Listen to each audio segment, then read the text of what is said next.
Le 23 mai 1994, 22 enfants et 2 enseignants sont partis pour une excursion scolaire dans les Vosges.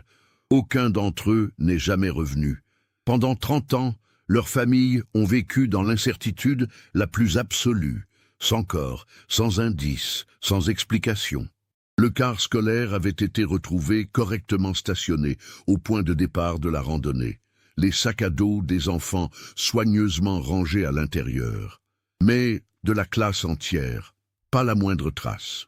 Les recherches avaient mobilisé des centaines de volontaires, des hélicoptères, des maîtres chiens. On avait ratissé chaque mètre carré de forêt, chaque sentier, chaque ravin. Rien. Comme si 24 personnes s'étaient volatilisées dans les montagnes. En mai 2024, exactement 30 ans après le drame, un opérateur de drone effectuant un relevé topographique pour l'Office national des forêts a capté quelque chose d'inhabituel sur son écran.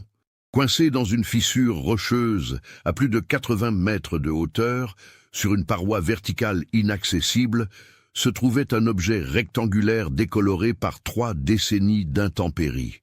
Ce Polaroid, miraculeusement préservé dans sa cachette naturelle, allait enfin révéler ce qui s'était réellement passé ce jour de printemps où une classe entière avait disparu de la surface de la Terre. Mais la vérité qu'il contenait dépassait tout ce que les enquêteurs avaient pu imaginer pendant ces 30 longues années. Comment une photographie oubliée dans une montagne pouvait-elle résoudre l'un des plus grands mystères de la région? Et surtout, qu'était-il arrivé à ces enfants et leurs enseignants? Avant de continuer avec cette histoire qui a hanté toute une région pendant 3 décennies, si vous appréciez les mystères non résolus et les enquêtes approfondies comme celle-ci, abonnez-vous à la chaîne et activez les notifications pour ne manquer aucun nouveau cas. Maintenant, découvrons comment tout a commencé dans cette petite ville des Vosges au printemps 1994. Épinal, préfecture du département des Vosges, comptait environ 37 000 habitants en 1994.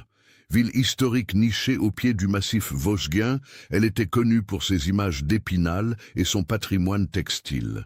Mais c'était avant tout une communauté soudée où tout le monde se connaissait, où les enfants grandissaient ensemble de la maternelle au lycée. L'école primaire Victor Hugo, située dans le quartier de la Loge, accueillait environ 300 élèves répartis dans 12 classes. L'établissement, construit dans les années 60, était un bâtiment rectangulaire en béton typique de l'architecture scolaire de l'époque, entouré d'une cour goudronnée et d'un petit terrain de sport. Les enseignants y travaillaient depuis des années. Certains avaient même été élèves dans cette école, une génération plus tôt. Madame Élise Fontaine avait 32 ans en ce printemps 94. Professeure des écoles depuis 8 ans, elle enseignait le cours moyen première année, les enfants de 9 à 10 ans. Grande, les cheveux châtains toujours attachés en chignon strict, elle portait invariablement des jupes plissées et des chemisiers à col montant. Les parents la décrivaient comme exigeante mais juste, une enseignante à l'ancienne qui n'hésitait pas à donner des devoirs conséquents. Elle vivait seule, dans un petit appartement du centre-ville, consacrant l'essentiel de son temps libre à préparer ses cours et à corriger les cahiers de ses élèves. Son assistant pour cette sortie scolaire était Monsieur Jean-Luc Arnaud, 28 ans, professeur d'éducation physique fraîchement arrivé à l'école en septembre précédent. Sportif, cheveux blonds coupés courts, toujours en survêtement, il avait rapidement séduit les élèves par son approche dynamique et ses cours innovants. Il organisait régulièrement des activités de plein air, initiant les enfants à l'escalade et à la randonnée. C'était d'ailleurs lui qui avait proposé cette excursion dans les Vosges, convaincu que la découverte de la nature locale faisait partie intégrante de l'éducation. La classe de Madame Fontaine comptait 22 élèves cette année-là. Sophie Mercier, 11 ans, était la fille de Marcel et Daniel Mercier. Marcel travaillait comme contremaître dans l'usine textile Boussac, qui employait encore à l'époque plusieurs centaines de personnes dans la région. Daniel était secrétaire à la mairie. Sophie, leur fille unique, était une élève brillante, toujours première de la classe, les cheveux bruns tressés et des lunettes rondes qui lui donnaient un air sérieux. Elle adorait lire et passait ses récréations le nez dans les livres de la bibliothèque de l'école. Lucas Gauthier, 11 ans également, était le fils de Jean et Martine Gauthier, propriétaire d'une boulangerie rue du Général Leclerc. Grand pour son âge, les cheveux roux et les joues couvertes de taches de rousseur, Lucas était le leader naturel de la classe. Sportif, extraverti, il organisait les jeux pendant les récréations et tout le monde voulait être dans son équipe. Malgré son caractère dominant, il n'était jamais méchant et défendait volontiers les plus petits contre les moqueries. Camille Leroy, 10 ans, la plus jeune de la classe car elle avait sauté une année, était la fille d'Alain Leroy, gendarme à la brigade d'Épinal, et de Christine, infirmière à l'hôpital. Petite, mince, les cheveux blonds coupés au carré, Camille était timide, mais observatrice. Elle dessinait remarquablement bien, et ses carnets étaient remplis de croquis, représentant ses camarades, les bâtiments de l'école, les paysages qu'elle voyait pendant les promenades familiales. Les autres enfants de la classe venaient tous de familles ordinaires d'Épinal et des villages environnants. Il y avait Julien Masson, fils d'agriculteur de Girancourt, qui arrivait chaque matin en car scolaire. Émilie Perrin, dont le père était pompier et la mère aide-soignante. Nicolas Laurent, dont les parents tenaient le café de la place Foch. Tous ces enfants grandissaient ensemble depuis la maternelle, partageaient leur goûter, se disputaient et se réconciliaient, vivaient cette insouciance particulière de l'enfance dans une petite ville de province des années 90. L'excursion dans les Vosges avait été planifiée depuis janvier. Le projet pédagogique prévoyait une journée complète de randonnée, découverte dans le secteur du col de la Schlucht, avec observation de la faune et de la flore locale, étude de la géologie vosgienne et sensibilisation à la préservation de l'environnement. Les parents avaient signé les autorisations, payé les 20 francs de participation, préparé les pique-niques dans des sacs à dos neufs achetés spécialement pour l'occasion. Madame Fontaine avait méthodiquement préparé cette sortie. Elle avait repéré le parcours un dimanche d'avril, prenant des notes sur un carnet quadrillé, photographiant les points d'intérêt avec son appareil photo Kodak. Le sentier choisi était classé facile, balisé en rectangle jaune, ne présentant aucune difficulté technique particulière. Il serpentait à travers les forêts de sapins, longeait des ruisseaux, offrait des points de vue sur la vallée. Une randonnée parfaite pour des enfants de cet âge, d'une durée estimée à 4 heures avec les pauses. Le directeur de l'école, M. Henri Dupont, avait validé le projet sans hésitation. Madame Fontaine était une enseignante fiable. M. Arnaud connaissait parfaitement la montagne. Le ratio d'encadrement était respecté, 2 adultes pour 22 enfants. Tout était en ordre, les assurances vérifiées, l'itinéraire déposé au rectorat comme l'exigeait la réglementation. Dans les semaines précédant l'excursion, l'excitation montait dans la classe. Les enfants parlaient de la sortie à chaque récréation, comparaient leurs équipements, se racontaient les randonnées qu'ils avaient déjà faites avec leurs parents. Pour certains, ce serait leur première vraie randonnée en montagne. Sophie Mercier avait acheté un carnet neuf pour noter ses observations naturalistes. Lucas Gauthier s'était procuré une boussole et des jumelles d'occasion. Camille Leroy avait emporté son carnet de croquis et une boîte de crayons de couleur. Le 22 mai au soir, la veille du départ, Madame Fontaine avait téléphoné à plusieurs parents pour rappeler les dernières consignes.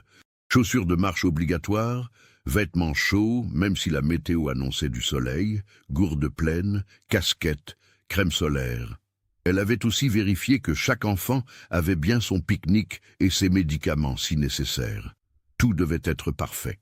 Le lundi 23 mai 1994 se levait sur Épinal, avec un ciel dégagé et une température printanière agréable.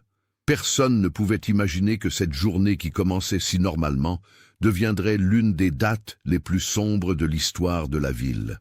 Le matin du 23 mai, les parents avaient commencé à arriver devant l'école primaire Victor Hugo dès 7h30.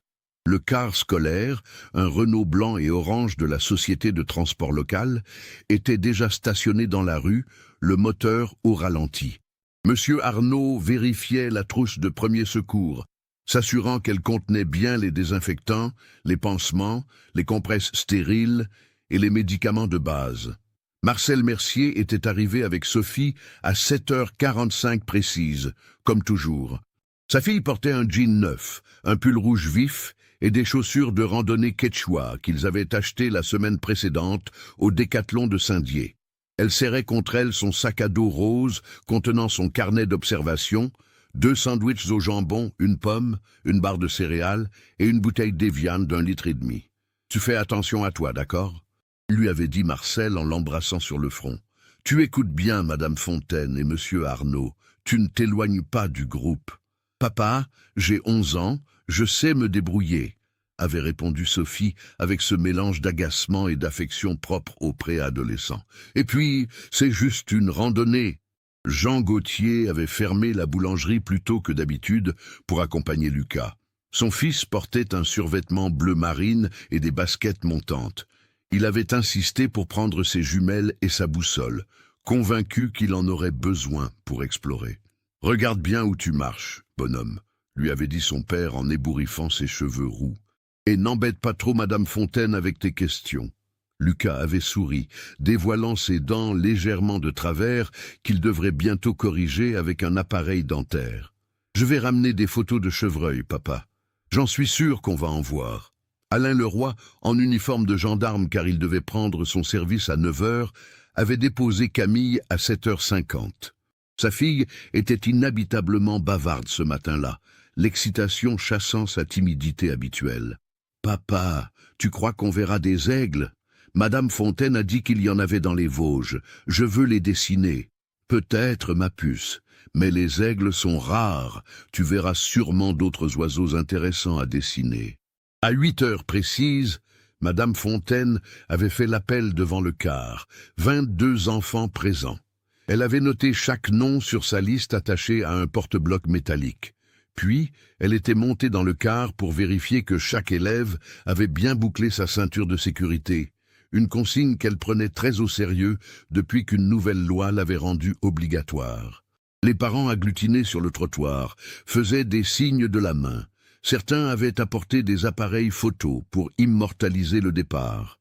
Christine Leroy avait pris une photo de Camille à la fenêtre du car, le visage collé à la vitre, souriant largement. Cette image allait devenir l'une des dernières photographies connues des enfants. Le car avait démarré à 8h07, empruntant la rue Charles de Gaulle, puis la route départementale en direction de la Bresse. Le trajet jusqu'au col de la Schlucht durait environ 1 heure. À l'intérieur, les enfants chantaient des comptines, jouaient à des jeux d'observation, montraient du doigt les vaches dans les prés qu'ils longeaient. Madame Fontaine, assise à l'avant près du chauffeur, relisait ses notes sur le parcours. Monsieur Arnaud, installé à l'arrière, racontait des anecdotes sur la faune vosgienne, captivant l'attention des élèves les plus proches de lui. Le car était arrivé au parking du Collet, point de départ du sentier, à 9h15. Le ciel était parfaitement dégagé. La température atteignait déjà 15 degrés. Une journée idéale pour randonner. Le chauffeur, M. Robert Marchand, 54 ans, employé de la compagnie de transport depuis 23 ans, avait garé le véhicule à l'emplacement prévu, sous les sapins en bordure du parking gravillonné. « Je vous attends ici », avait-il dit à Madame Fontaine. « Vous avez prévu de revenir à quelle heure ?» 15h30 maximum, avait répondu l'enseignante en consultant sa montre Swatch. Le temps de faire le circuit complet avec les pauses déjeuner et observation.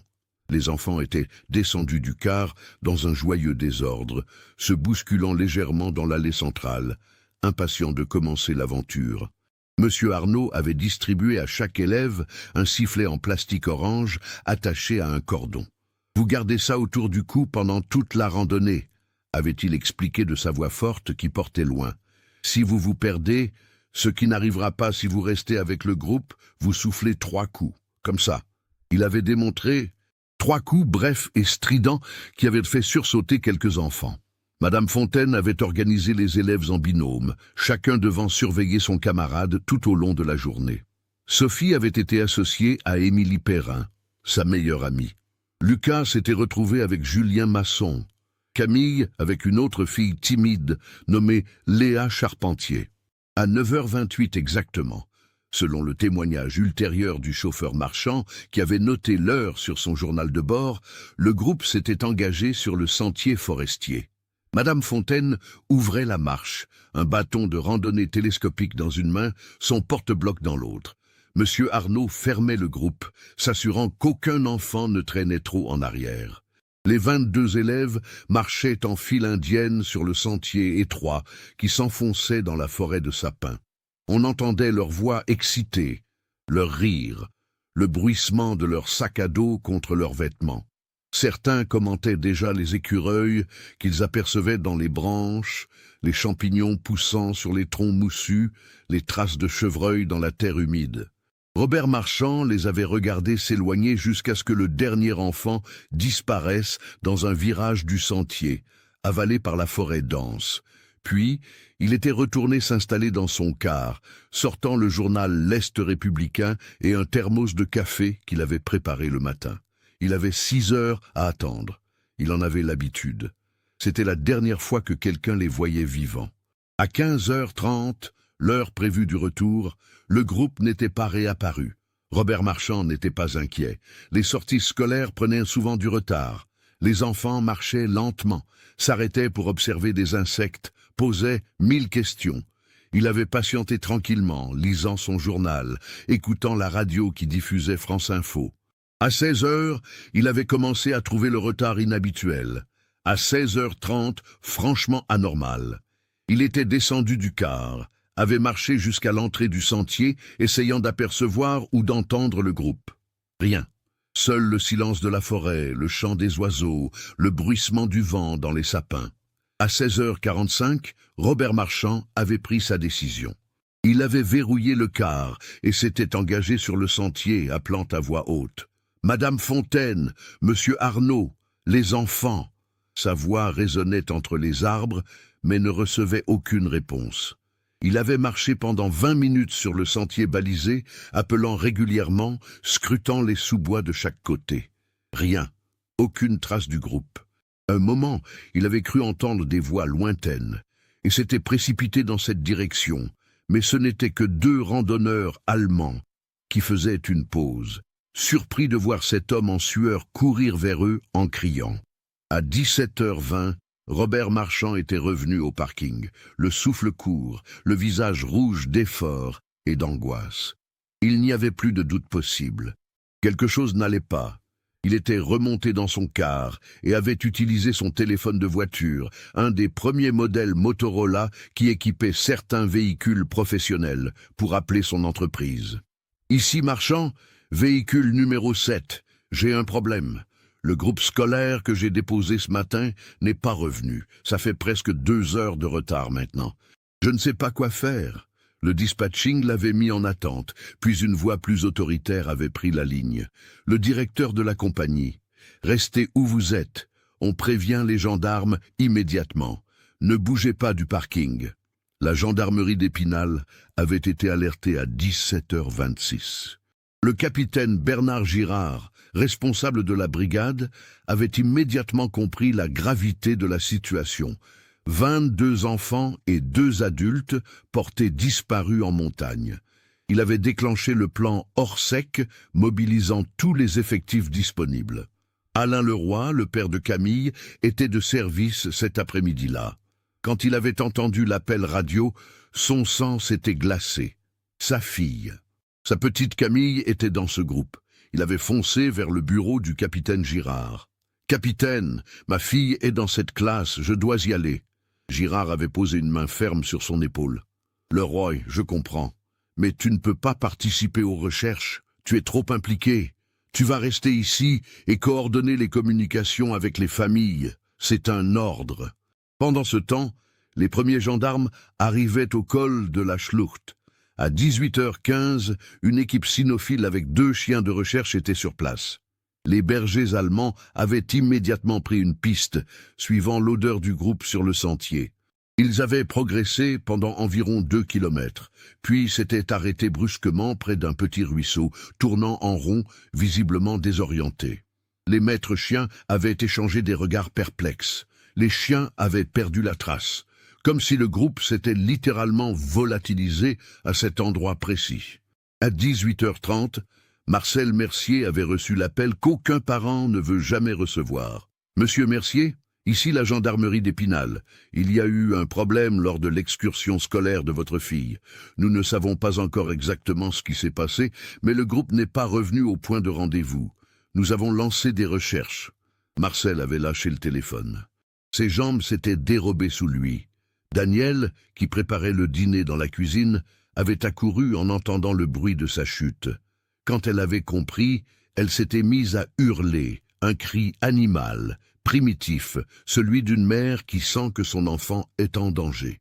Tous les parents avaient été contactés dans l'heure qui avait suivi. Jean et Martine Gauthier avaient fermé précipitamment leur boulangerie et foncé vers les Vosges. Christine Leroy sanglotait dans les bras de son mari Alain, qui essayait de rester fort malgré sa propre terreur. En quelques heures, la nouvelle s'était répandue dans tout Épinal. Une classe entière disparue, 22 enfants.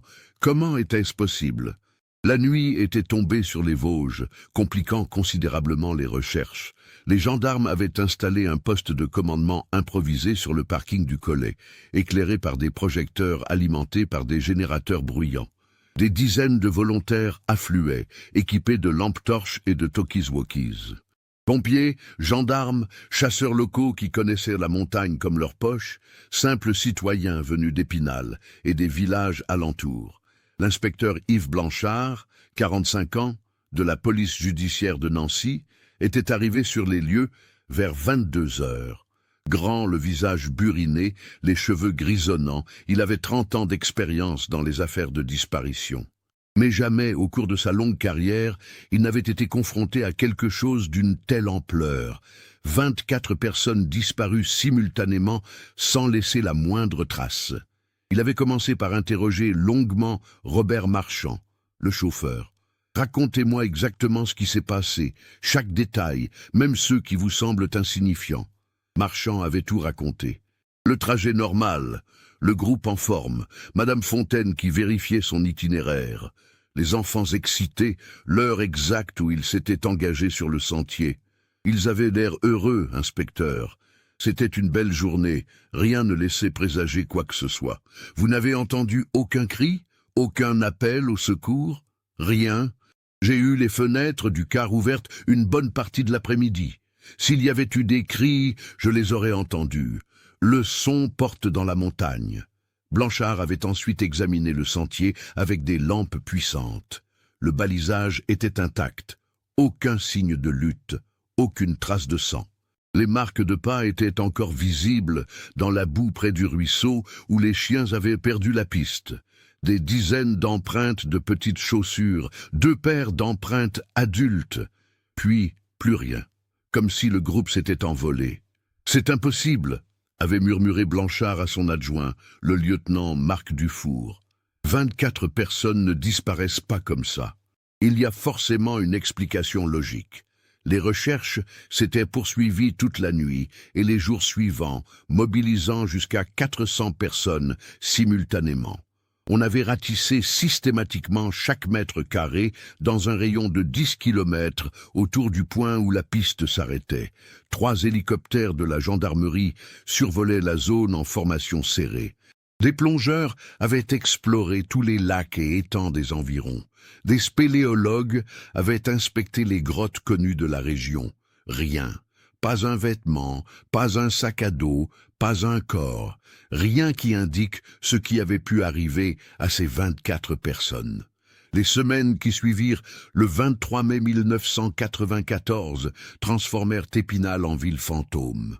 Les commerces se fermaient plus tôt, les gens parlaient à voix basse dans les rues, évitant de croiser le regard des familles endeuillées. Car c'était bien un deuil, même sans corps, même sans certitude. Un deuil suspendu, incomplet, qui rongeait lentement tous ceux qui avaient été touchés par la tragédie. Marcel et Daniel Mercier avaient transformé la chambre de Sophie en sanctuaire. Rien n'avait été déplacé. Les livres étaient restés rangés sur l'étagère, classés par ordre alphabétique comme Sophie aimait le faire. Son lit était fait, la couette tirée au carré. Son bureau portait encore son dernier devoir de mathématiques, corrigé par Madame Fontaine 3 jours avant la disparition, 20 sur 20 avec la mention « Excellent travail » écrite à l'encre rouge.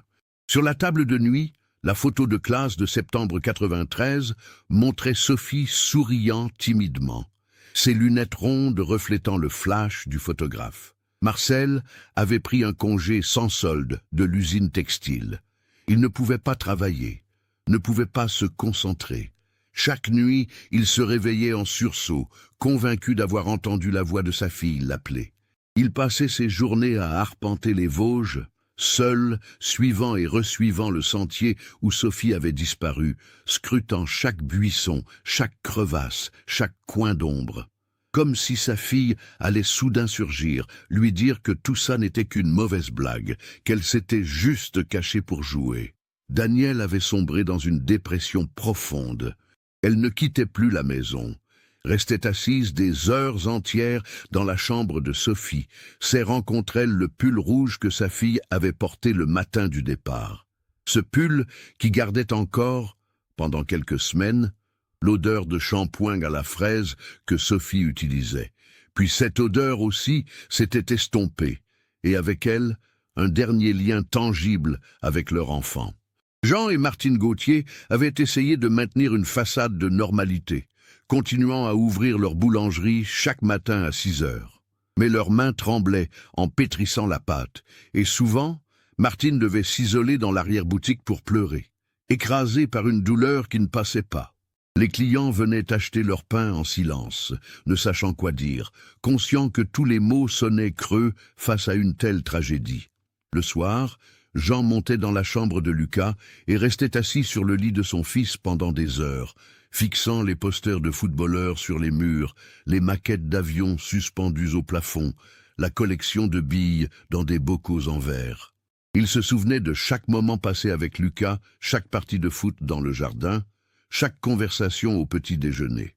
Il aurait donné n'importe quoi pour revoir son fils courir vers lui, les cheveux roux ébouriffés, le sourire aux lèvres, lui racontant sa journée avec cet enthousiasme débordant qui le caractérisait. Alain et Christine Leroy avaient déménagé 6 mois après la disparition. Ils ne supportaient plus de vivre à Épinal, où chaque rue, chaque bâtiment leur rappelait Camille. Alain avait demandé sa mutation dans une autre brigade. Il s'était installé à Metz, tentant de reconstruire une vie ailleurs, loin des souvenirs. Mais on ne fuit pas sa douleur. Elle vous suit, s'installe dans votre nouvelle maison, occupe les pièces vides, vous réveille au milieu de la nuit.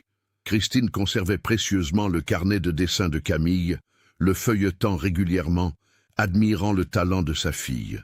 Les croquis de l'école, des camarades, des paysages. Le dernier dessin, inachevé, représentait un aigle en plein vol. Camille n'avait jamais eu l'occasion de le terminer. Christine se demandait souvent si sa fille avait finalement vu cet aigle qu'elle espérait tant observer lors de la randonnée. L'inspecteur Yves Blanchard avait poursuivi l'enquête avec acharnement pendant plus d'1 an. Il avait interrogé des centaines de personnes, analysé des milliers de pages de témoignages, exploré toutes les pistes imaginables. Enlèvement, impossible de faire disparaître 24 personnes simultanément sans témoin, sans véhicule repéré, sans demande de rançon. Accident collectif, mais où étaient les corps? La région avait été fouillée centimètre par centimètre. Il avait envisagé des scénarios de plus en plus improbables. Une secte? Aucune organisation de ce type n'était recensée dans la région. Un réseau criminel, mais pourquoi des enfants d'une petite ville de province? Et comment expliquer que personne n'ait rien vu, rien entendu? Même les théories les plus folles ne résistaient pas à l'analyse. Les dossiers personnels de Madame Fontaine et Monsieur Arnaud avaient été épluchés minutieusement. Rien de suspect. Élise Fontaine était une enseignante exemplaire, sans casier judiciaire, sans dette, sans problème apparent. Jean-Luc Arnaud avait des diplômes en règle, d'excellentes références de ses précédents postes. Aucun des deux n'avait de raison de fuir, encore moins d'emmener une classe entière avec eux. Le téléphone de la famille de Madame Fontaine, sa sœur cadette Nathalie qui vivait à Strasbourg, avait été mis sur écoute pendant 6 mois. Rien, pas un appel suspect, pas un indice. Nathalie elle-même était dévastée. Elle ne comprenait pas ce qui avait pu arriver à sa sœur. Élise était quelqu'un de rigoureux, de responsable. Elle n'aurait jamais mis des enfants en danger. Jamais. Les parents de Jean-Luc Arnaud, retraités vivant à Colmar, étaient effondrés. Leur fils unique avait disparu sans explication, emportant avec lui toute leur raison de vivre. Le père, ancien militaire, était retourné plusieurs fois dans les Vosges, organisant ses propres recherches, refusant d'accepter que son fils soit mort quelque part dans ces montagnes sans que personne ne le retrouve. À l'école Victor Hugo, une cérémonie commémorative avait eu lieu en juin 1994, un mois après la disparition.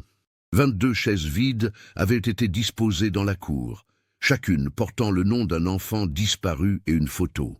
Les parents présents sanglotaient, se tenant les uns les autres, formant une communauté de douleur. Le maire d'Épinal avait prononcé un discours, mais ses mots sonnaient creux. Que dire face à l'inexplicable?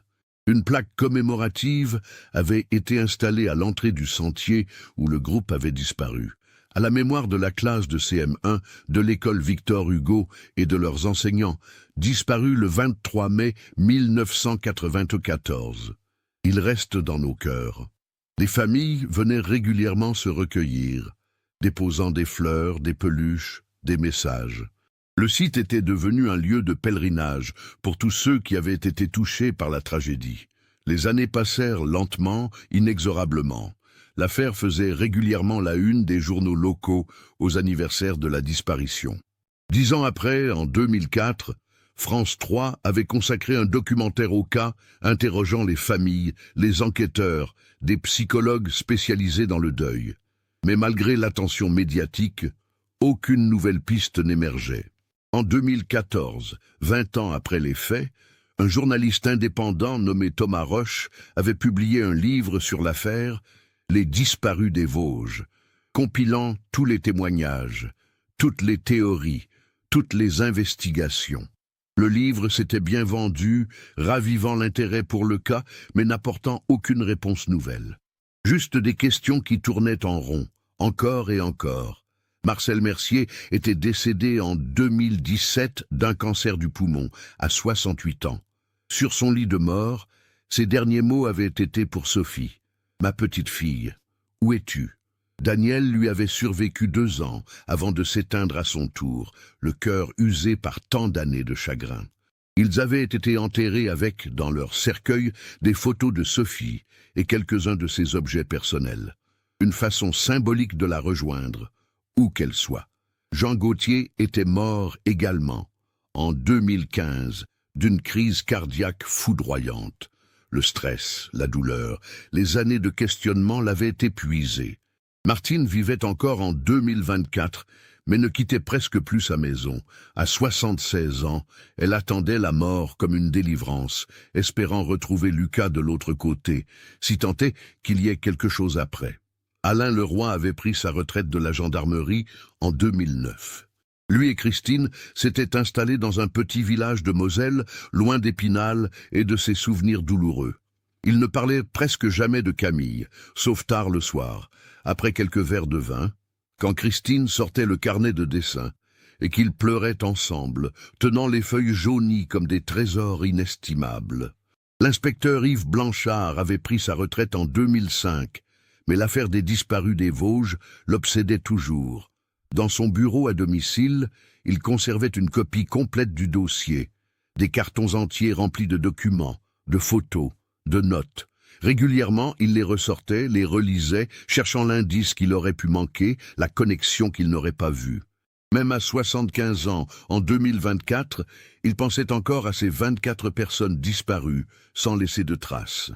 La communauté d'Épinal avait appris à vivre avec ce mystère non résolu, cette plaie qui ne guérissait jamais vraiment.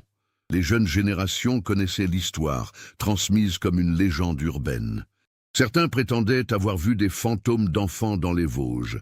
D'autres parlaient d'une malédiction.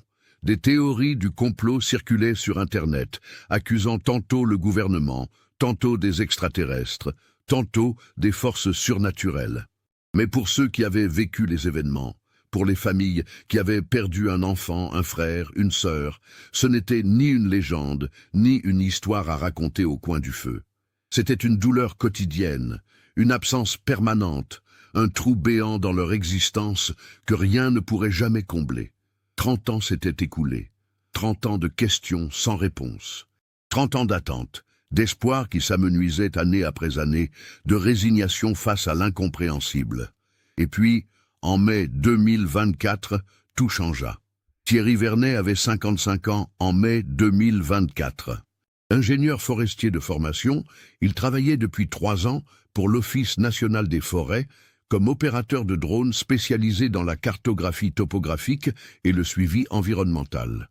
Son travail consistait à survoler méthodiquement les massifs forestiers avec des drones équipés de caméras haute définition et de capteurs LIDAR, créant des modèles numériques précis du terrain, détectant les zones d'érosion, les arbres malades, les changements de végétation.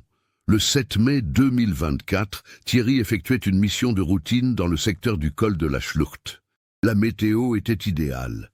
Ciel dégagé, vent faible, visibilité excellente. Il avait installé sa station de contrôle sur le parking du Collet, exactement au même endroit où Robert Marchand avait garé son car scolaire 30 ans plus tôt.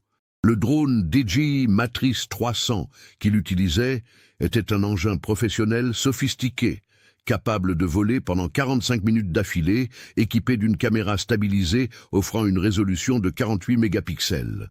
Thierry le pilotait avec l'aisance que donnent 15 ans d'expérience, suivant un plan de vol programmé qui couvrait systématiquement chaque parcelle de la zone assignée. Vers 14h30, alors que le drone survolait une section particulièrement escarpée de falaises granitiques à environ 3 km du parking, quelque chose d'inhabituel apparut sur l'écran de contrôle. Thierry zooma sur l'image. Une tache rectangulaire, décolorée, coincée dans une fissure verticale de la paroi rocheuse, à environ 80 mètres au-dessus du sol. « Qu'est-ce que c'est que ça ?» marmonna-t-il en ajustant les paramètres de la caméra pour obtenir une meilleure résolution. L'objet semblait artificiel, clairement distinct de son environnement rocheux, trop régulier pour être naturel. Thierry positionna le drone aussi près que possible, sans risquer de collision avec la paroi. L'image s'affina sur son écran. Son cœur fit un bond dans sa poitrine quand il comprit ce qu'il regardait. Une photographie. Un vieux Polaroid délavé par des années d'exposition aux éléments, mais encore reconnaissable. On distinguait des formes humaines floues, des silhouettes d'enfants, des couleurs passées mais identifiables. Thierry sentit sa bouche devenir sèche. Il connaissait l'histoire des disparus des Vosges. Tout le monde dans la région la connaissait. Et voilà qu'il tombait sur une photo ancienne, coincée à 80 mètres de hauteur sur une falaise, dans le secteur exact où la classe avait disparu. Il prit plusieurs séries de photos haute résolution sous différents angles, puis fit atterrir le drone et appela immédiatement son supérieur. « Monsieur Lavigne, ici Vernet, je suis sur le secteur Schlucht. Je viens de trouver quelque chose d'étrange. Une vieille photo coincée dans une paroi rocheuse. Ça pourrait être lié à l'affaire des enfants disparus en 94. 15 minutes plus tard, Éric Lavigne, directeur régional de l'ONF, rappelait Thierry. « J'ai prévenu la gendarmerie. Ils arrivent. Surtout, ne touchez à rien. Continuez juste à documenter avec le drone. » La gendarmerie d'Épinal fut alertée à 15h05. Le capitaine Sophie Arnaud, aucun lien de parenté avec Jean-Luc Arnaud, le professeur disparu, dirigeait désormais la brigade. 42 ans, cheveux courts, allure militaire, elle avait rejoint le poste 3 ans plus tôt après avoir travaillé à Lyon. Elle connaissait évidemment le dossier des disparus, un des cold cases les plus célèbres de la région. Quand elle reçut l'appel concernant la découverte du Polaroid, elle sentit une décharge d'adrénaline. Après 30 ans, sans le moindre indice, voilà qu'un élément nouveau surgissait. Elle mobilisa immédiatement une équipe comprenant des techniciens de l'identité judiciaire, des spécialistes en escalade et en récupération d'objets en milieu difficile.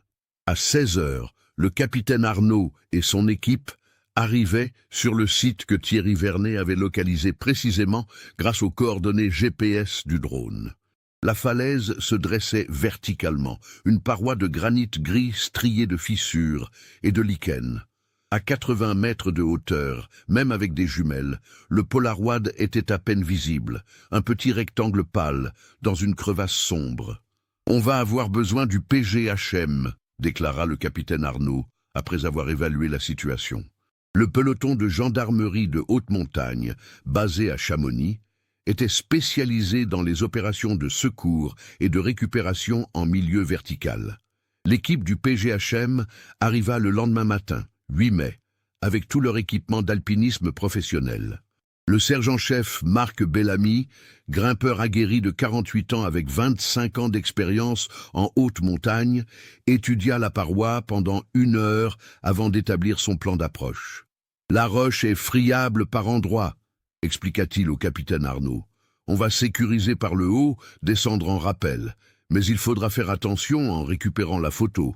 Après 30 ans exposés aux éléments, elle doit être extrêmement fragile. » À 10h15, Bellamy commença son ascension, assuré par 2 collègues depuis le sommet de la falaise que l'équipe avait atteint en contournant par un sentier escarpé. La descente en rappel prit 20 minutes, Bellamy testant chaque prise, progressant avec une prudence méthodique. Toute l'équipe au sol retenait son souffle, suivant sa progression à travers des jumelles et l'écran du drone que Thierry Vernet maintenait en vol stationnaire pour documenter l'opération. Bellamy atteignit la fissure où le Polaroid était coincé. De près, il put constater l'état de la photo. Le support cartonné était gondolé, décoloré, partiellement décomposé par l'humidité et les variations de température. Mais miraculeusement, l'image était encore visible, protégée en partie par la profondeur de la crevasse qui l'avait abritée des pires intempéries. Avec des gants fins et des précautions infinies, comme s'il manipulait une relique sacrée, Bellamy dégagea délicatement le Polaroid de la fente rocheuse. Il le glissa immédiatement dans une pochette de protection plastique hermétique qu'il avait amenée spécifiquement pour cette récupération. « Je l'ai », annonça-t-il dans son micro. « Je remonte. » Au sol, quand Bellamy tendit la pochette protectrice au capitaine Arnaud, un silence étrange tomba sur l'équipe. Tous comprenaient qu'il tenait peut-être la clé d'un mystère vieux de 30 ans. Le capitaine Arnaud examina la photo à travers le plastique transparent. Malgré les dégradations, on distinguait clairement un groupe d'enfants et 2 adultes sur ce qui ressemblait à un sentier forestier. Les couleurs étaient passées, virant au ton sépia, mais les formes restaient reconnaissables. Au premier plan, on voyait 5 ou 6 enfants souriants. À l'arrière-plan, des sapins et quelque chose d'autre, quelque chose que le capitaine Arnaud ne parvenait pas encore à identifier clairement. « Il faut analyser ça en laboratoire », dit-elle. « Immédiatement. On pourrait avoir de l'ADN, des empreintes digitales. Et surtout, il faut améliorer l'image numériquement pour voir les détails. » La photo fut transportée dans un conteneur sécurisé jusqu'au laboratoire de la police scientifique à Nancy. Les techniciens travaillèrent toute la nuit, du 8 au 9 mai, numérisant le Polaroid avec un scanner haute résolution, appliquant des algorithmes de restauration d'images, analysant chaque pixel. Ce qu'ils découvrirent laissa toute l'équipe sans voix. Le 9 mai au matin, le capitaine Sophie Arnaud fut convoqué d'urgence au laboratoire de Nancy. Le docteur Philippe Martin, expert en analyse d'images depuis 23 ans, l'attendait devant un écran d'ordinateur montrant l'image restaurée du Polaroid. « Capitaine, regardez ça », dit-il en désignant l'écran. « Nous avons réussi à récupérer énormément de détails qui n'étaient plus visibles à l'œil nu sur la photo originale. L'image numérisée et restaurée montrait désormais clairement 6 enfants au premier plan. On reconnaissait leurs visages, leurs vêtements. Le capitaine Arnaud sortit son dossier contenant les photos d'identité de la classe disparue. Elle compara. Lucas Gauthier, reconnaissable à ses cheveux roux et ses taches de rousseur. Sophie Mercier avec ses lunettes rondes et ses tresses. Camille Leroy, petite et blonde. 3 autres enfants qu'elle identifia rapidement en comparant avec les photos de classe. « C'est bien eux, murmura-t-elle, la gorge serrée. C'est la classe disparue. Oh, ce n'est pas tout, continua le docteur Martin en zoomant sur l'arrière-plan de l'image. Regardez ici, derrière les arbres. Vous voyez cette zone sombre? Le capitaine Arnaud plissa les yeux. Effectivement, entre les troncs de sapin, on distinguait une zone d'ombre plus prononcée, une sorte de cavité ou d'ouverture dans ce qui semblait être un affleurement rocheux. « C'est une grotte ?» demanda-t-elle. « Très probablement, et maintenant, regardez ceci. » Martin augmenta encore le zoom et ajusta les contrastes. « Vous voyez ces formes floues devant l'ouverture? Ce sont d'autres personnes, d'autres enfants, et probablement les enseignants. Ils sont tournés vers l'entrée de la grotte, comme s'ils s'apprêtaient à y entrer. » Le capitaine Arnaud sentit son pouls s'accélérer. Une grotte non identifiée dans le secteur où la classe avait disparu. Est-ce qu'on peut déterminer où cette photo a été prise? Nous travaillons dessus. Nous analysons la végétation visible, la géologie de la paroi rocheuse, l'angle de la lumière. Mais ça prendra du temps. En attendant, j'ai autre chose à vous montrer. Martin ouvrit une autre fenêtre sur son ordinateur. Nous avons trouvé des empreintes digitales partielles sur le Polaroid. Malgré les 30 ans et les conditions d'exposition, le plastique du support a conservé des traces exploitables. Nous les avons comparées avec les fichiers que nous avons sur les victimes. Il fit une pause dramatique. Les empreintes correspondent à Élise Fontaine, l'enseignante. C'est elle qui tenait l'appareil photo quand elle a pris ce cliché. Donc, cette photo a été prise juste avant qu'il ne disparaisse, conclut le capitaine Arnaud. Peut-être même quelques minutes avant. Et si cette grotte est bien leur destination? Alors ils sont entrés dedans, et quelque chose s'est passé à l'intérieur, termina Martin. Quelque chose qui les a empêchés de ressortir.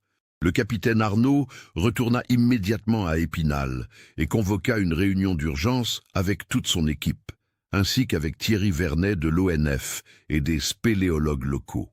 La question était simple mais cruciale. Où se trouvait cette grotte? Le problème, expliqua Pierre Delacroix, président du club de spéléologie d'Épinal, 68 ans dont 50 passés à explorer les cavités vosgiennes, c'est que nous connaissons la plupart des grottes répertoriées dans le massif.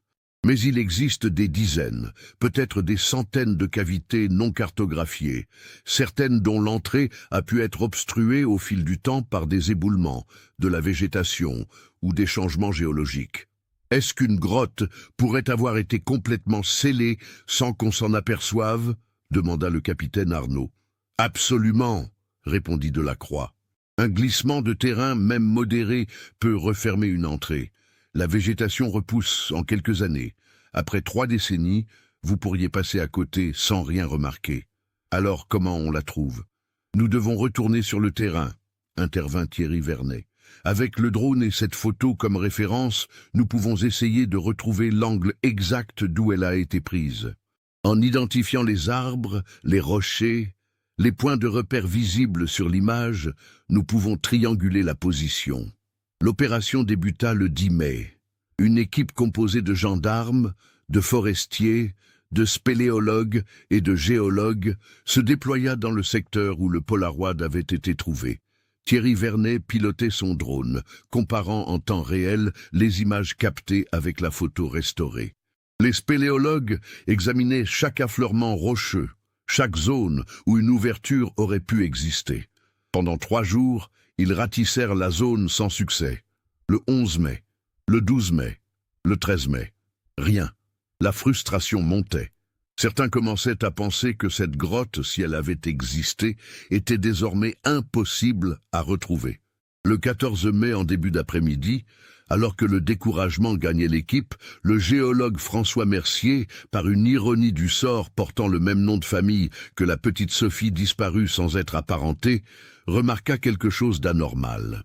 Une zone de végétation légèrement différente, des fougères plus denses, formant une sorte de demi-cercle au pied d'une petite falaise d'une dizaine de mètres de hauteur. « Il y a quelque chose d'étrange ici », dit-il en s'agenouillant pour examiner le sol. La végétation ne pousse pas de façon naturelle, on dirait qu'elle cache quelque chose. L'équipe se rassembla autour de lui. Ils commencèrent à dégager les fougères, puis la mousse, puis la terre accumulée. Après 20 minutes de travail, leurs mains heurtèrent de la roche, mais pas de la roche in situ, des blocs effondrés, empilés de façon chaotique. « C'est un éboulis !» confirma François Mercier. Relativement récente à l'échelle géologique, je dirais quelques décennies au maximum. Le capitaine Arnaud sentit son cœur s'emballer. Continuez à creuser, prudemment. Ils travaillèrent pendant 2 heures, dégageant pierre après pierre, créant une ouverture dans l'amas rocheux. Et soudain, une des pierres tomba vers l'intérieur avec un bruit sourd qui résonna dans un espace vide. « Il y a une cavité derrière », annonça Delacroix, le spéléologue, en braquant sa lampe frontale dans le trou qu'ils venaient de créer. Une grande cavité. Un silence pesant tomba sur le groupe. Tous comprenaient ce qu'ils allaient probablement trouver à l'intérieur. Le capitaine Arnaud appela immédiatement des renforts. En quelques heures, le site fut sécurisé, éclairé par des projecteurs. Une équipe complète de la police scientifique arriva de Nancy avec tout le matériel nécessaire. Des psychologues furent mis en alerte pour soutenir les familles quand, inévitablement, la nouvelle se répandrait. Le 15 mai au matin, l'ouverture était suffisamment dégagée pour permettre l'accès. Pierre Delacroix, équipé d'un harnais de sécurité, d'une lampe frontale et d'une caméra vidéo, fut le premier à entrer dans la grotte, accompagné par 2 gendarmes et un médecin légiste. L'entrée donnait sur un boyau étroit qui s'élargissait après quelques mètres, en une salle d'environ 15 mètres de diamètre. Le sol était jonché de débris rocheux provenant de l'effondrement. Et au centre de la salle, disposés de façon poignante, se trouvaient les restes de 24 personnes. Les corps étaient regroupés comme si le groupe s'était rassemblé en attendant les secours qui ne viendraient jamais. Certains squelettes, les plus petits, ceux des enfants, étaient enlacés. D'autres étaient étendus séparément. Près de l'entrée effondrée, on distinguait des marques profondes dans la roche. Là où des mains désespérées avaient griffé, essayé de creuser, de déplacer les pierres impossiblement lourdes qui les emprisonnaient. Des objets jonchaient le sol.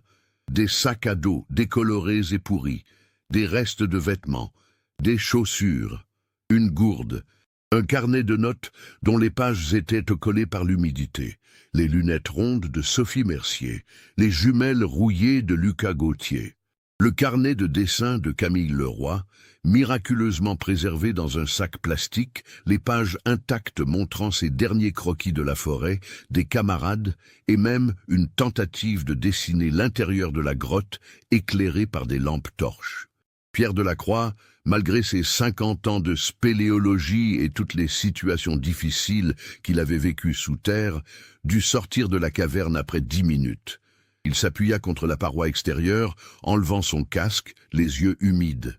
Derrière lui, les techniciens de la police scientifique commençaient leur travail méticuleux de documentation et d'identification.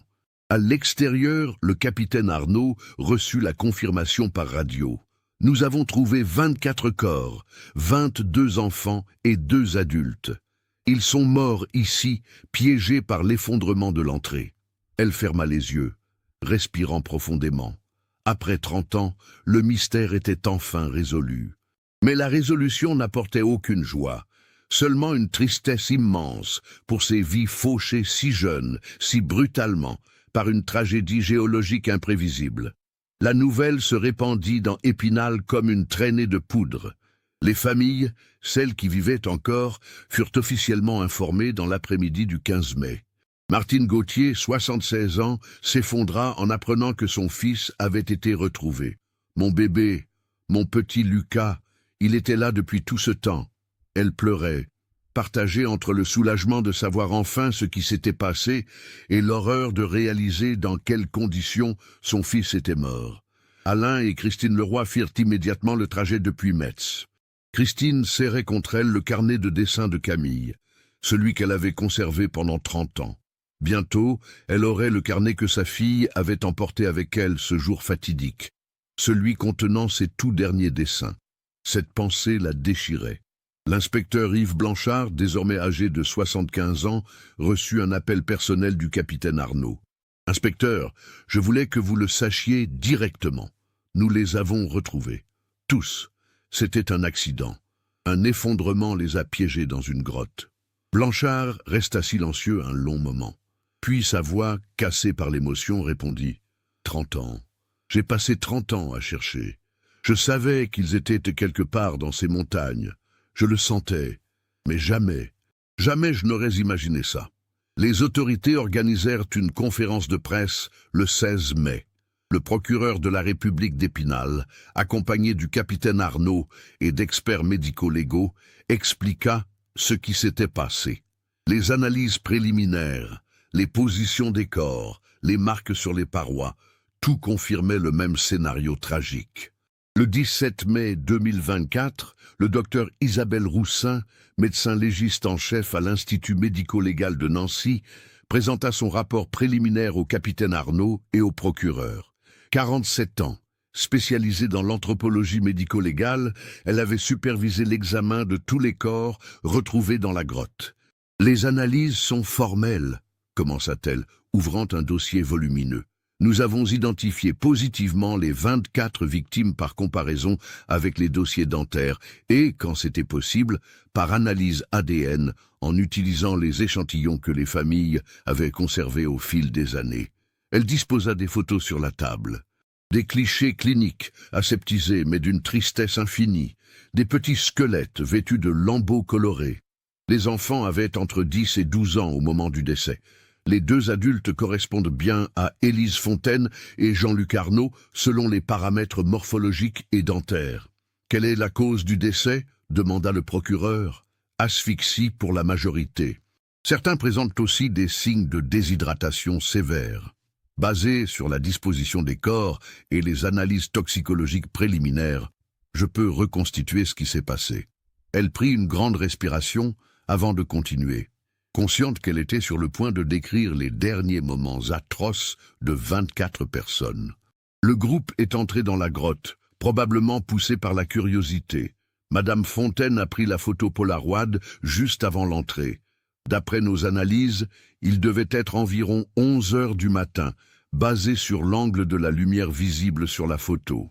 À un moment donné, alors qu'ils étaient tous à l'intérieur de la cavité principale, un éboulement s'est produit, scellant complètement l'entrée.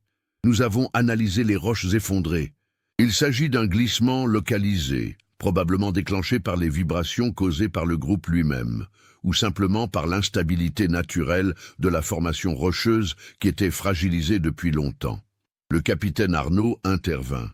Donc, ils se sont retrouvés piégés instantanément. Exactement. L'effondrement a créé un scellement quasi hermétique. Les marques que nous avons trouvées près de l'entrée bloquée montrent qu'ils ont essayé désespérément de creuser, de déplacer les roches. Les adultes principalement, vu la hauteur et la force nécessaires. Mais les pierres pesaient des centaines de kilos. Sans équipement, c'était impossible. Les sifflets, murmura le capitaine Arnaud. Monsieur Arnaud leur avait distribué des sifflets de sécurité. Nous en avons effectivement retrouvé plusieurs autour du cou des victimes. Ils ont certainement essayé d'appeler au secours. Mais le problème avec les grottes, c'est que le son ne porte pas à l'extérieur, surtout si l'entrée est obstruée par plusieurs tonnes de roches. Le docteur Roussin continua. D'après les positions des corps et certains objets que nous avons trouvés, nous pensons que Madame Fontaine et Monsieur Arnaud ont essayé de maintenir le moral des enfants aussi longtemps que possible. Ils ont rationné l'eau des gourdes. Ils ont probablement organisé des activités pour distraire les enfants de leur situation. Le carnet de Camille Leroy contient des dessins datant de cette période, montrant l'intérieur de la grotte, ses camarades assis en cercle. Combien de temps ont-ils survécu ? Demanda le procureur d'une voix blanche. Basé sur les analyses, je dirais entre 3 et 5 jours. La température constante de la grotte, environ 12 degrés Celsius, a ralenti la déshydratation. Ils avaient un peu de nourriture dans leur sac à dos, les pique-niques prévus pour le déjeuner. Mais surtout, ils avaient environ 30 gourdes, ce qui représentait peut-être 45 litres d'eau au total. Rationné strictement, ça aurait pu durer 1 semaine. Un silence écrasant tomba sur la pièce, rasant. Imaginer ces enfants, conscients de leur situation, attendant des secours qui ne venaient pas, était insoutenable. Les positions finales des corps suggèrent que les adultes sont morts parmi les derniers, continua le docteur Roussin, probablement parce qu'ils ont donné leur ration aux enfants. Le squelette identifié comme étant Jean-Luc Arnault se trouve près de l'entrée effondrée. Ses mains présentent de multiples fractures, indiquant qu'il a continué à essayer de creuser jusqu'à l'épuisement total. Élise Fontaine se trouve au centre de la salle, entourée par les corps de plusieurs enfants, comme si elle les avait rassemblés autour d'elle pour les réconforter dans leurs derniers moments. Nous avons trouvé son porte-bloc près d'elle. Elle avait écrit quelque chose dessus. Le capitaine Arnault se redressa. « Quoi? Qu'est-ce qu'elle a écrit ?» Le docteur Roussin sortit une photo d'une page noircie, à peine lisible, couverte d'une écriture tremblante. Les techniciens avaient utilisé des techniques d'imagerie avancées pour rendre le texte lisible. Le capitaine Arnault lut à voix haute, la gorge serrée. « 24 mai, 17 heures environ. Nous sommes piégés depuis hier matin. Un éboulement a fermé l'entrée. Jean-Luc a essayé de creuser, mais les pierres sont trop lourdes. Les enfants sont courageux, mais j'entends leurs pleurs la nuit. Nous avons rationné l'eau et la nourriture. J'espère que quelqu'un nous cherche. J'espère qu'on nous trouvera à temps. Si quelqu'un lit ceci plus tard, sachez que j'ai fait de mon mieux pour les protéger. Ils sont si jeunes. Ils méritaient tellement mieux. Que leur famille sache que je les aimais tous comme mes propres enfants. Élise Fontaine. » Une deuxième note, écrite apparemment plusieurs jours plus tard, d'une main beaucoup moins assurée, 27 mai peut-être. Je ne suis plus sûr des jours. L'eau est presque finie. Les enfants s'affaiblissent. Certains ne se réveillent plus. Jean-Luc essaie encore de creuser, mais il n'a presque plus de force. Je suis tellement désolé, tellement désolé. Pardonnez-moi.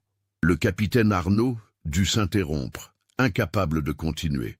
Des larmes coulaient sur ses joues. Le procureur regardait fixement la table, les mâchoires serrées. « Il y a autre chose, » dit doucement le docteur Roussin. « Nous avons trouvé ceci dans le sac à dos de Madame Fontaine. » Elle posa sur la table un objet dans un sachet scellé. L'appareil photo Polaroid, miraculeusement préservé. Il contient encore 2 photos non développées. Comment la photo que nous avons trouvée sur la falaise s'est-elle retrouvée là-haut ? Demanda le procureur. Pierre Delacroix, le spéléologue présent à la réunion, répondit. Nous pensons avoir reconstitué ce qui s'est passé. Quand Madame Fontaine a pris la photo devant l'entrée de la grotte, elle l'a probablement posée quelque part pour la laisser développer, comme on le fait avec les Polaroids. Un coup de vent a pu l'emporter. La photo a été soufflée vers le haut de la falaise, où elle s'est coincée dans cette fissure à 80 mètres de hauteur. C'est extraordinairement improbable, mais les courants d'air en montagne peuvent être capricieux. Donc, résuma le capitaine Arnault, pendant 30 ans, la réponse était là, coincée dans un rocher, invisible depuis le sol, attendant qu'une technologie comme les drones existe pour être découverte. C'est exact, confirma Delacroix. Si cet éboulement ne s'était pas produit, si cette photo n'avait pas été emportée par le vent, si Thierry Vernet n'avait pas fait exactement ce survol à ce moment précis, nous ne les aurions peut-être jamais retrouvés. Le capitaine Arnault se tourna vers le géologue François Mercier, qui assistait également à la réunion. « Pouviez-vous expliquer comment cet effondrement a pu se produire ?» Mercier hocha la tête. « J'ai analysé la structure géologique de la grotte. Il s'agissait d'une cavité naturelle formée par dissolution calcaire, relativement instable. L'entrée était surplombée par une formation rocheuse fracturée qui menaçait de s'effondrer depuis probablement des décennies. Le simple passage du groupe, les vibrations causées par 24 personnes marchant en même temps, parlant, bougeant dans la grotte, a suffi à déclencher l'effondrement. C'était un accident, dit le procureur. Un horrible accident. Un accident qui aurait pu être évité, ajouta amèrement Delacroix. Si cette grotte avait été répertoriée, si on avait su qu'elle présentait un danger, elle aurait été fermée au public. Mais elle n'apparaissait sur aucune carte, aucun inventaire. Madame Fontaine ne pouvait pas savoir. Le capitaine Arnault repensa au Polaroid, à ces visages souriants d'enfants photographiés quelques minutes avant la catastrophe. Lucas Gauthier avec ses jumelles, Sophie Mercier avec son carnet, Camille Leroy impatiente de dessiner l'intérieur de la grotte. Tous ces futurs brisés en quelques secondes par des tonnes de roches qui s'effondraient. « Les familles doivent être informées de tous les détails, dit-elle fermement. Elles ont attendu 30 ans, elles méritent de savoir exactement ce qui s'est passé. Aussi douloureux que ce soit. Dans les jours qui suivirent, les familles furent convoquées individuellement et informées avec toute la délicatesse possible. Martine Gauthier apprit que son fils Lucas avait probablement été l'un des premiers à mourir, selon les analyses. Elle pleura longuement, mais dit aussi, au moins, il n'a pas souffert longtemps. C'est déjà ça. Alain et Christine Leroy découvrirent que leur fille Camille avait continué à dessiner jusqu'à la fin, documentant leur situation, peut-être dans l'espoir que quelqu'un trouverait un jour ses dessins et comprendrait ce qui s'était passé. Le dernier dessin montrait Madame Fontaine, entourée d'enfants, avec écrit en dessous d'une écriture enfantine. « Madame nous dit que tout ira bien ». Chaque famille reçut les effets personnels de leur enfant qui avaient pu être récupérés et nettoyés. Des fragments de qui ils étaient, des témoins silencieux de leurs derniers jours. L'inspecteur Yves Blanchard, malgré son âge, fit le déplacement jusqu'à la grotte avant qu'elle ne soit définitivement scellée. Il resta longtemps debout devant l'entrée, pensant à toutes ces années d'enquête, à toutes les pistes explorées, à toutes les nuits blanches. Il avait eu raison depuis le début. C'était un accident, simplement un accident tragique, imprévisible, que personne n'aurait pu empêcher. Le 23 mai 2024, exactement 30 ans jour pour jour après la disparition, Épinal organisa une cérémonie commémorative d'une ampleur sans précédent. Des milliers de personnes convergèrent vers la ville. Des habitants actuels, des anciens résidents revenus spécialement, des journalistes, des curieux, et surtout, les familles. Un mémorial avait été érigé sur la place de la mairie. Une sculpture en bronze représentant 24 enfants tenant la main de 2 adultes, tous regardant vers les montagnes.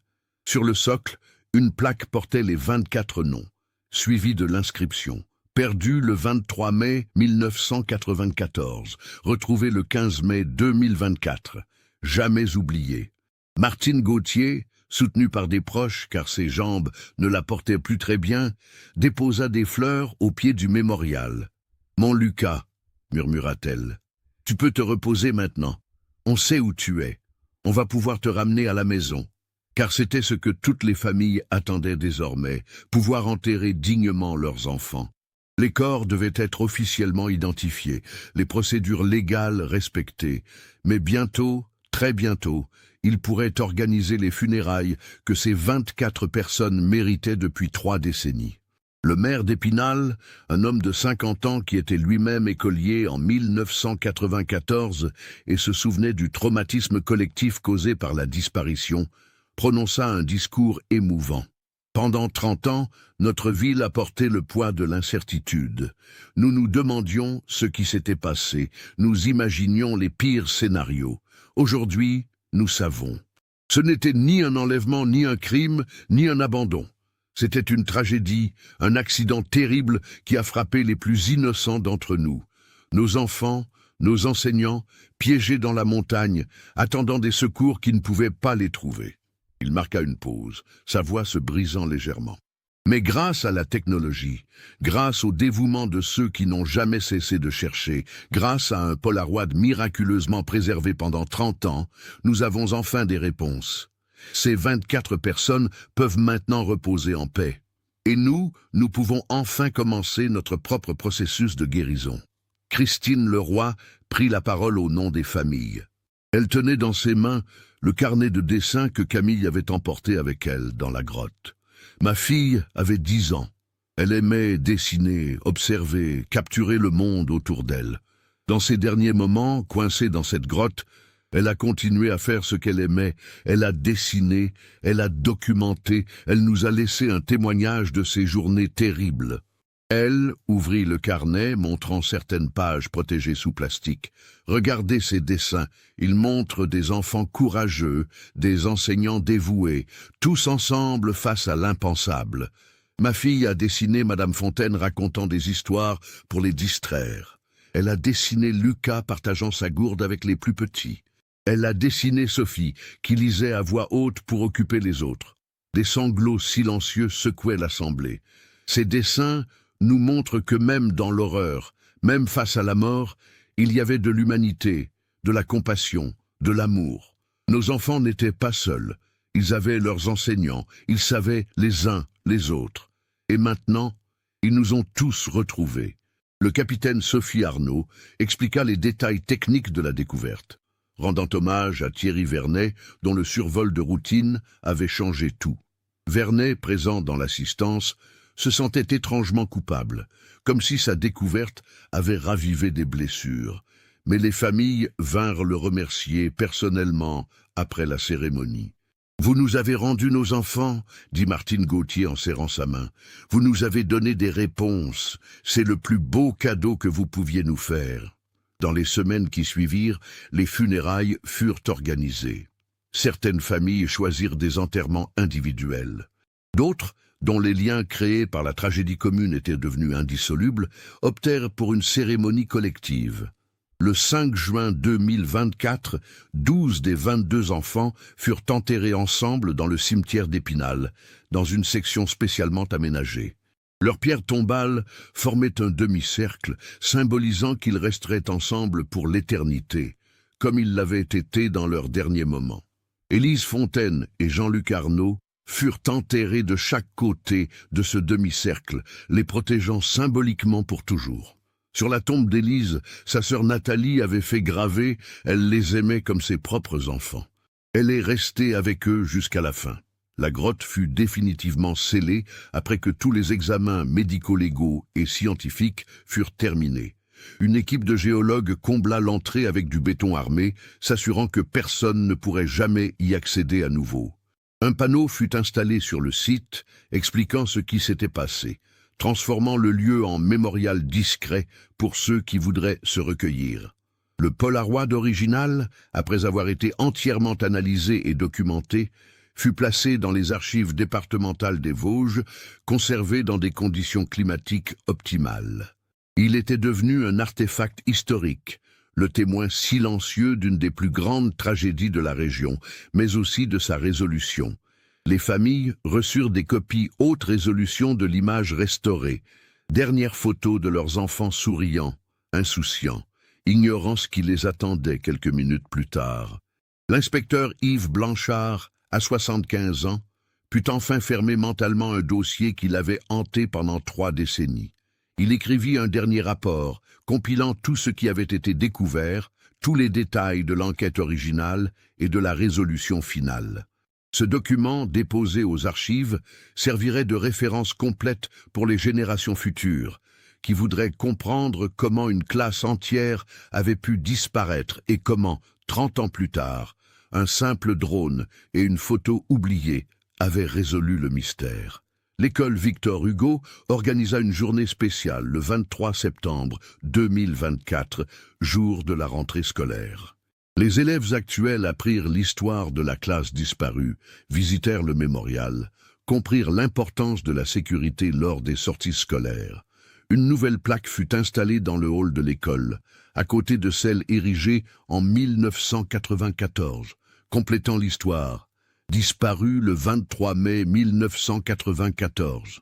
Retrouvé le 15 mai 2024. Puisse leur souvenir nous rappeler la fragilité de la vie et la force de l'espoir. Martine Gauthier décéda paisiblement dans son sommeil le 12 octobre 2024, 5 mois après avoir pu enterrer son fils. Sa famille dit qu'elle était en paix, qu'elle avait enfin pu faire son deuil proprement après 30 ans d'attente. Elle fut enterrée près de Lucas, comme elle l'avait demandé dans ses dernières volontés. Pour Épinal et toutes les personnes touchées par cette tragédie, la découverte avait apporté un mélange complexe de soulagement, de tristesse renouvelée et finalement d'acceptation. Le mystère était résolu, les questions avaient des réponses, les 24 disparus étaient rentrés à la maison. L'histoire de la classe disparue devint un cas d'étude dans les formations de gendarmerie, dans les cours de géologie, dans les protocoles de sortie scolaire. Elle servit à améliorer les systèmes de cartographie des cavités naturelles, à renforcer les règles de sécurité pour les excursions en milieu naturel, à développer de meilleurs équipements de communication d'urgence. Mais au-delà de ces aspects pratiques, elle resta surtout un rappel poignant de la fragilité humaine face à la nature, de l'importance de chaque moment passé avec ceux qu'on aime, et du pouvoir rédempteur de la vérité, même quand elle arrive trop tard pour changer quoi que ce soit. Un Polaroid coincé pendant 30 ans dans une fissure rocheuse à 80 mètres de hauteur avait finalement parlé. Il avait raconté l'histoire de 22 enfants et 2 enseignants partis en excursion un matin ensoleillé de mai et qui ne sont jamais rentrés. Il avait révélé une tragédie qui n'était la faute de personne, un accident aussi improbable qu'inévitable une fois déclenché. Et maintenant, grâce à lui, ils pouvaient tous reposer en paix. Cette histoire tragique nous montre combien la frontière entre une journée normale et une catastrophe peut être mince. Un éboulement de quelques secondes a transformé une excursion scolaire ordinaire en une des plus grandes tragédies de la région. Elle nous rappelle aussi que même après des décennies, la vérité peut émerger grâce à la persévérance, la technologie et parfois un hasard extraordinaire. Qu'en pensez-vous? Aviez-vous déjà entendu parler de cette affaire avant qu'elle ne soit résolue? Saviez-vous que les technologies, comme les drones, révolutionnent aujourd'hui la résolution de cold case? Partagez vos réflexions dans les commentaires. Si cette enquête vous a captivé, n'oubliez pas de vous abonner à la chaîne et d'activer les notifications pour ne manquer aucun nouveau cas. Laissez un like si cette histoire vous a touché et partagez-la avec quelqu'un qui s'intéresse aux mystères résolus. Merci de nous avoir accompagnés dans cette investigation bouleversante.